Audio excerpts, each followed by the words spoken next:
मौनी रॉय और उनकी best friend दिशा पटानी ने सूरज नंबियार को इंस्टाग्राम पर अचानक अनफॉलो कर दिया है और सूरज इसके बाद अकाउंट प्राइवेट कर दिया था। दोस्तों, 2022 में हुई ये मैरिज अब पूरी तरह से बिखरने की कगार पर पहुंच गई है। रिपोर्ट्स के मुताबिक चीटिंग रूमर्स, पैसों का मिसयूज और मौनी दिशा की एक्सट्रीम क्लोजनेस ने इस डिवोर्स कंट्रोवर्सी का मेन रीजंस है।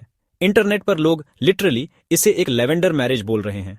आखिर इस सडन फॉलआउट के पीछे की असली कहानी क्या है? Let us decode the controversy. Mouni Roy और सूरज नाम्बियार की लव स्टोरी की शुरुआत एक मैसिव रेड फ्लैग से हुई थी। मौनी ने खुद एक इंटरव्यू में बताया कि वो दुबई में न्यू ईयर पार्टी कर रही थी। वो अकेली सिंगल थी और उनके सारे फ्रेंड्स कपल्स थे। तभी सूरज उनके टेबल पर आया और मौनी के हाथ से फोन स्नैच करके खुद का नंबर डायल कर दिया। मौनी को यह मूव बहुत करेजियस लगा, बट इंटरनेट ऑडियंस कमेंट्स में लोगों ने लिटरली इसे क्रीपी और मैनरलेस बिहेवियर कहा। लेकिन असली प्रॉब्लम तो शादी के बाद एक इंटरव्यू में सामने आया। सूरज ने ओपनली कहा कि उसका शादी करने का कोई प्लान ही नहीं था। उसने बताया कि जब वो मौनी को डेट कर रहा था तब उसके पास सिर्फ दो ऑप्शंस थे, या तो शादी करो या मौनी को लूज कर दो। सूरज ने मजाक में यहां तक कह दिया कि it was like a gun to my head. Mouni को उस टाइम एक सीरियस रिलेशनशिप चाहिए था, जबकि सूरज कंप्लीटली नॉन कमिटल था। एज गैप की बात करें तो सूरज करंटली 39 ईयर्स का है और मौनी 40 ईयर्स की है। शादी के टाइम मौनी 36 की थी और वो टाइम पास नहीं चाहती थी, बट सूरज का बार बार ये शो करना कि शादी उसका डिसीजन नहीं था, रिश्ते की असलियत दिखाता है। ये रिलेशन स्टार्टिंग से ही एक टोटल मिसमैच लग रहा, और इस मिसमैच में सिर्फ इमोशनल डिस्कनेक्ट ही नहीं, फाइनेंशियल इश्यूज भी शामिल थे। प्रोफेशन से सूरज दुबई एक इन्वेस्टमेंट बैंकर है। शादी के बाद मौनी और सूरज ने साथ मिलकर कई बिजनेस वेंचर्स में इन्वेस्ट किया, जैसे कि बदमाश रेस्टोरेंट और एक global tech platform. Mouni Roy ने खुद एक्सेप्ट किया था कि उन्हें बिजनेस की टेक्निकल नॉलेज काफी कम है। रिपोर्ट्स के मुताबिक यहीं से प्रॉब्लम शुरू हुई। रूमर्स हैं कि सूरज ने मौनी रॉय के पैसों का मिसयूज किया। सिर्फ पैसा ही नहीं, उसने मौनी रॉय की पॉपुलैरिटी और सेलिब्रिटी स्टेटस को अपने खुद के करियर ग्रोथ और हाइप के लिए यूज किया। दोस्तों, जस्ट इमेजिन, आप अपने पार्टनर पर ट्रस्ट करके इन्वेस्टमेंट कर रहे हो और वो आपके फेम को अपने फायदे के लिए कैश कर रहा है। शादी के बाद सूरज सडनली सोशल मीडिया पर बहुत एक्टिव हो गया था। वो मौनी के साथ हर इवेंट और एड शूट में हाईलाइट होने लगा। ये क्लियर केस लग रहा था जहां स्पाउस की पॉपुलैरिटी को पीआर के लिए यूज किया जाता है। फाइनेंशियल इश्यूज और ट्रस्ट की कमी ने इस रिश्ते को पूरी तरह से बिखरने पर मजबूर कर दिया। रिपोर्ट्स के मुताबिक 2024 से ही कुछ फैन अकाउंट्स लगातार ये क्लेम कर रहे थे कि सूरज ने मौनी रॉय को चीट किया है। रूमर्स हैं कि किसी पार्टी में सूरज एक दूसरी वुमन के साथ बहुत ज्यादा क्लोज स्पॉट हुए थे।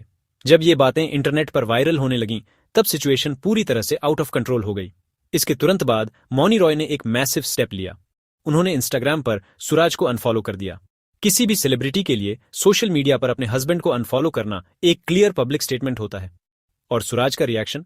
उसने खुद को डिफेंड करने के बजाय अपना इंस्टाग्राम अकाउंट ही डीएक्टिवेट कर दिया। वो लिटरली इंटरनेट से गायब हो गया। दोस्तों, अगर आपको ये ब्रेकडाउन पसंद आ रहा है और आप चाहते हैं कि हम ऐसे ही रॉ कंटेंट लाते रहें, तो वीडियो को लाइक करके चैनल को सब्सक्राइब जरूर करना।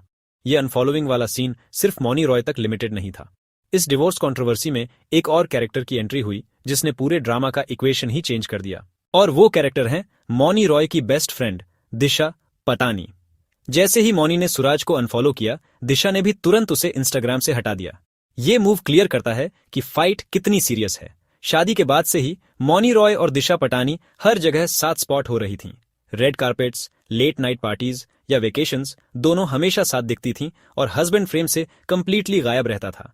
इस एक्सट्रीम क्लोजनेस को देखकर इंटरनेट पर एक अलग ही स्पेकुलेशन वायरल होने लगी। रिपोर्ट्स के मुताबिक लोग इसे एक लैवेंडर मैरिज का नाम दे रहे हैं। दोस्तों, लैवेंडर मैरिज एक ऐसी शादी होती है जो सिर्फ सोसाइटी के प्रेशर को हैंडल करने के लिए की जाती है, जहां कपल के बीच कोई रोमांटिक कनेक्शन नहीं होता। रूमर्स हैं कि मौनी रॉय की शादी भी कुछ ऐसी ही थी। अगर ये सच है तो चीटिंग और अनफॉलोइंग का ये पूरा सीन और भी ज्यादा कॉम्प्लिकेटेड हो जाता है। बॉलीवुड में ऐसे डिस्कशंस पहले भी आ चुके हैं, बट जब तक कोई ऑफिशियल स्टेटमेंट नहीं आता, ये सिर्फ इंटरनेट का गैस है। इंटरनेट के इन गैसेस के बीच मौनी रॉय ने फाइनली अपनी पीआर टीम के थ्रू एक स्टेटमेंट रिलीज किया। उन्होंने मीडिया से रिक्वेस्ट की कि फॉल्स नैरेटिव्स मत बनाओ और हमें प्राइवेसी दो। बट नोटिस करने वाली बात यह है कि मौनी ने इस स्टेटमेंट में कहीं भी चीटिंग रूमर्स या सूरज के साथ अपनी फाइट को डिनाई नहीं किया। ये साइलेंस क्लियर करता है कि प्रॉब्लम्स सच में सीरियस हैं। शादी के बाद मौनी रॉय का पब्लिक बिहेवियर भी काफी शॉकिंग रहा है। शादी के कुछ टाइम बाद ही इंटरनेट पर एक वीडियो वायरल हुआ था जहां वो अर्जुन बिजलानी के साथ वाइल्ड पार्टी कर रही थीं। विजुअल्स में मौनी नशे में काफी क्लोज दिख रही थीं। दोस्तों, शादी के तुरंत बाद ऐसे विजुअल्स सामने आना एक नेगेटिव वाइब देता है। रिपोर्ट्स के मुताबिक सुराज और उसके फैमिली मेंबर्स को भी ये पार्टी वाला सीन बिल्कुल पसंद नहीं आया था। ये वाइल्ड पार्टी वीडियो और सुराज का सोशल मीडिया से अचानक गायब होना साफ दिखाता है कि पीआर डैमेज कंट्रोल पूरी तरह से फेल हो चुका है। चीजें इतनी आउट ऑफ हैंड जा चुकी हैं कि अब स्टेटमेंट्स से ऑडियंस को कन्विंस करना इंपॉसिबल है। और जब पर्सनल लाइफ में इतना टेंशन हो तो उसका असर फेस पर दिख ही जाता है। 2022 के बाद मौनी रॉय के लुक्स में ड्रास्टिक चेंजेस नोटिस किए गए। शादी के बाद उनका बोटॉक्स यूसेज सडनली बहुत ज्यादा इंक्रीज हो गया। टेक्निकल रियलिटी ये है कि बोटॉक्स मसल्स को टेम्पोरेरीली पैरालाइज कर देता है। एक्सेसिव यूज की वजह से मौनी रॉय के एक्सप्रेशंस पूरी तरह से फ्रोजन लगने लगे। कैमरा के सामने उनका कॉन्फिडेंस मिसिंग था और अपना फॉरहेड हाइड करने के लिए उन्होंने बैंग्स रखना स्टार्ट कर दिया। दोस्तों, एंटरटेनमेंट इंडस्ट्री का प्रेशर बहुत ब्रूटल होता है। कैमरा के सामने हमेशा फ्लॉलेस दिखने की टेंशन इंसान को अंदर से डिस्ट्रॉय कर देती है। जब आपकी प्राइवेट लाइफ एक नाइटमेयर बन चुकी हो तो स्क्रीन पर परफेक्ट दिखने का ऑब्सेशन और भी एक्सट्रीम हो जाता है। सेलिब्रिटीज मिरर में खुद को देखकर अपनी ब्यूटी अप्रिशिएट करने के बजाय सिर्फ फ्लॉज ढूंढने लगते हैं। मेडिकल टर्म्स में इसे बॉडी डिस्मॉर्फिया कहते हैं। इस कॉन्स्टेंट इनसिक्योरिटी ने बुरी तरह बैकफायर किया। मौनी रॉय के केस में भी एग्जैक्टली यही देखने मिला। डिवोर्स रूमर्स, चीटिंग क्लेम्स और मेंटल स्ट्रेस के चक्कर में उन्होंने अपनी नेचुरल वाइब को पूरी तरह लूज कर दिया। इन सारी कंट्रोवर्सी को देखकर एक बात क्लियर है, ये शादी स्टार्टिंग से ही मिसमैच थी। एक तरफ मौनी रॉय को स्टेबिलिटी चाहिए थी और दूसरी तरफ सुराज रिलेशनशिप को लेकर सीरियस ही नहीं था। एंड में ये रिश्ता चीटिंग रूमर्स, फाइनेंशियल इश्यूज और पीआर डैमेज कंट्रोल के बीच बुरी तरह बिखर गया।